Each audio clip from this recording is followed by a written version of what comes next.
parang ikaw mismo yung naglalaro sa laban na to. Tingnan natin kung ano magiging shot call. Naririnig ko ng shot call ni Bluer. Kalma lang ha, kalma lang. Gumagano na si Bluer Kalma dito. lang. But Bawasan nyo lang yan, pero hindi tayo mag-go all in. Pero wag natin masyadong ano yan, i-entertain. Papansin lang yan, papansin lang yan. Ini-smoke out lang na BTR again, yung RWE. Si Psycho, nagsa-Psycho lang. Oo, huwag kayo magpa-psycho. Eh baka ma-Psycho ni Psycho. Tingnan natin, Psycho. Medyo makunat si Psycho dito. Pero walang kumukuha ng Upgraded na yung Blood Rage, ha? Kalmado lang muna ang dalawang kumunan na ito. As the Sky Philippines, Piercer na din. sabay-sabay nanonood ngayon. Maging mga KOL na nagsistream ay sabay-sabay talagang tumitibok at naririnig natin ang bawat pulso ng Pilipino na sumusuporta. Tingnan natin, pinubok lang muna si Arise ngayon.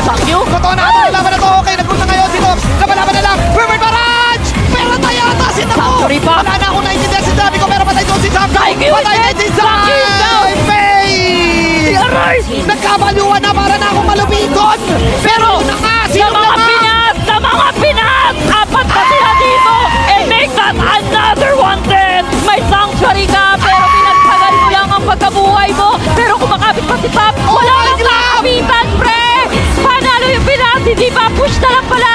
Push pa pala! Tapusin nyo na! ma-extend pa ang laban.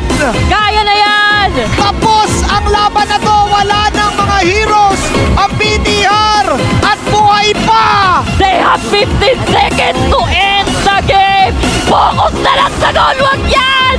Buhay pa ang Pinoy. Patay na sila RWE!